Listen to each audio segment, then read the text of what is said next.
I want you to open your ears because over the next 10 to 15 minutes, I am going to them with the truth. The first female pilot piloting for the UAE dropped the bombs on ISIS on Monday night. Would that be considered boobs on the ground or no? First of all, forget the rampant sexism in that statement. Second of all, she's a pilot, so whatever gender-specific equipment she might be carrying is in the air. And thirdly, these people are putting their lives on the line for us. Show respect. So you and all your false patriotism. I want to talk about the American war machine. The war machine that just keeps on keeping on. Because over the years, we've employed many different costly international agreement enforcing measures. We've tried the bomb and leave methodology. It's a bit of an ordnance sampler that says we care, but not enough for boots on the ground. That I know about. Does it work? Well, it's more cost effective, but it's, pardon the phrase, hit or miss.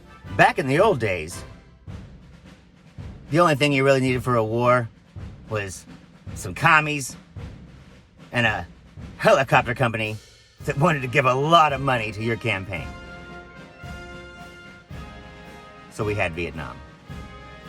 And Bell Helicopter had as much to do with that bullshit as Johnson and Richard Nixon.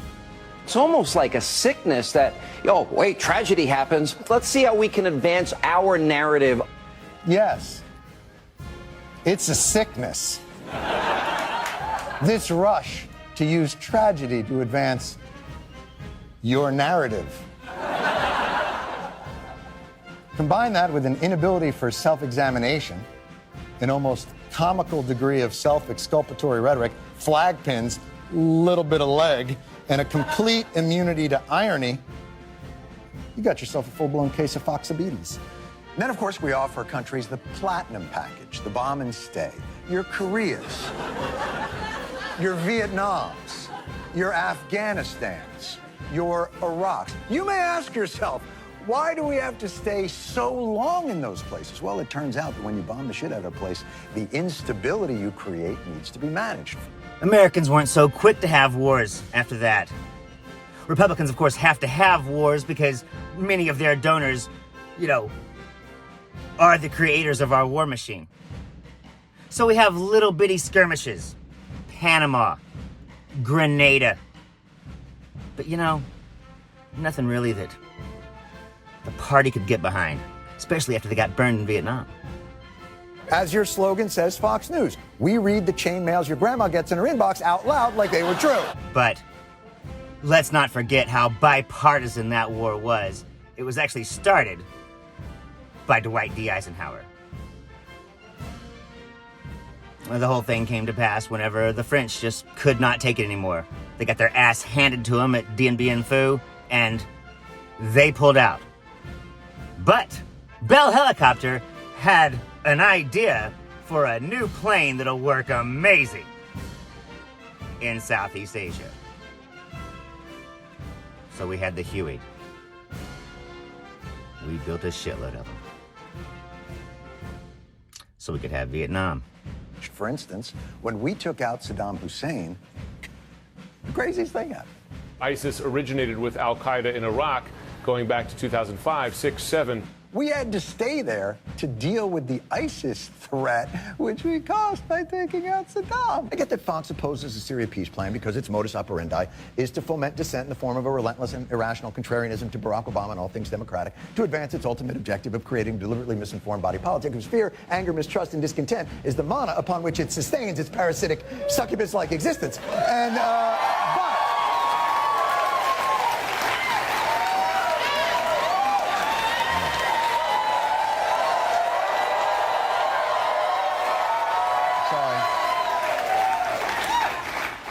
I blacked out for a second. Was I saying something?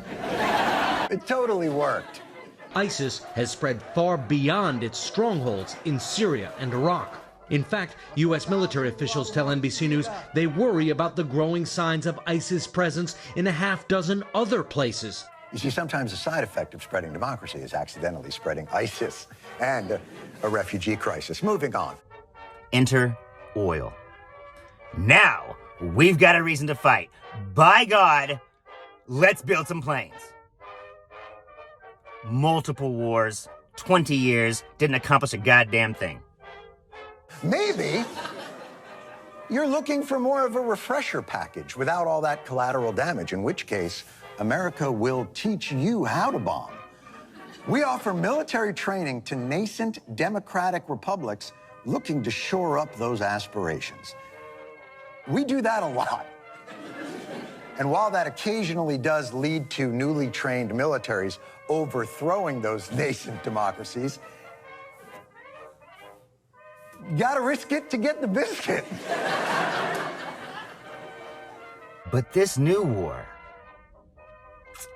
Republicans just can't seem to get behind it.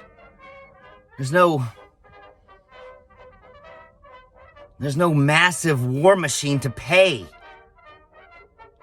Who among us could ever forget where they were the night Fox set the war to music? First, though, some sights and sounds from the past week of Operation Iraqi Freedom.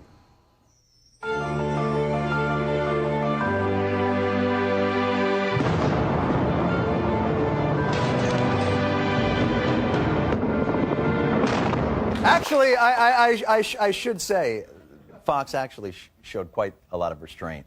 Here's the music they were going to use.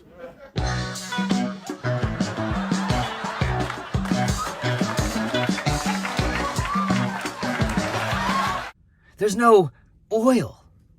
And then there's just the straight fucking coups. Have we ever tried to meddle in other countries' elections? Oh, probably, but it was for the good of the system in order to avoid the communists from taking over. We don't do that now, though. We don't mess around other people's elections, Jim.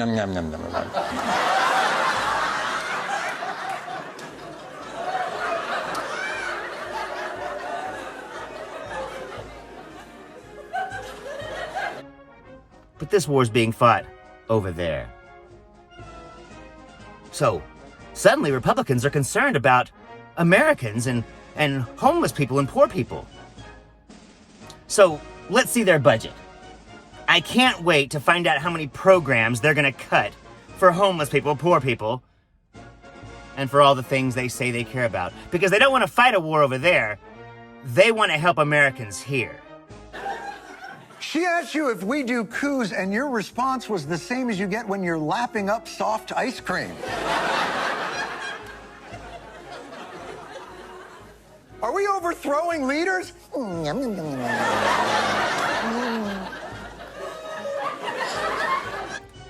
So for the first time ever, Republicans are against a war. Now, they're all about going to war against China. They can't wait. They want to start it today. But the war with Russia just seems crazy at this juncture. What a bunch of bullshit.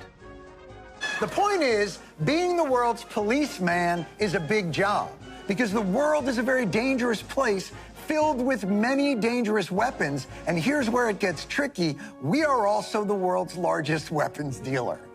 You can mark my words. The minute that the war machine calls for the armaments that are made in their district to be supplied, they'll suddenly be on board. That's why so many Republican senators are. Because senators don't come from a district. They come from the whole state. And our war machine is in every district in this country. They did that on purpose. That way, you could get a bunch of congressmen to vote for it. You build the windshield in one place, you build the landing gear in another, you build the propeller in one town, you build the damn seats in another. So for congressmen, this bullshit is a jobs program. News Corp has given $1 million to the RGA, the Republican Governors Association. Follow me, people. You're not going to believe what the money starts here and then goes directly there. All right. You know what? I'm sorry, I got lost in the whole thing for a second there. I just get it. Nope, it's a straight line. It's just a straight line. Comes from Fox News, goes straight to Republicans. Just. Wow. While we are personally enforcing global security agreements, we are also seeding the world with global chaos starter kits. And while occasionally two of the countries we sell weapons to end up fighting each other or use those weapons to commit war crimes. The problem with this war is that there's no home base job programs.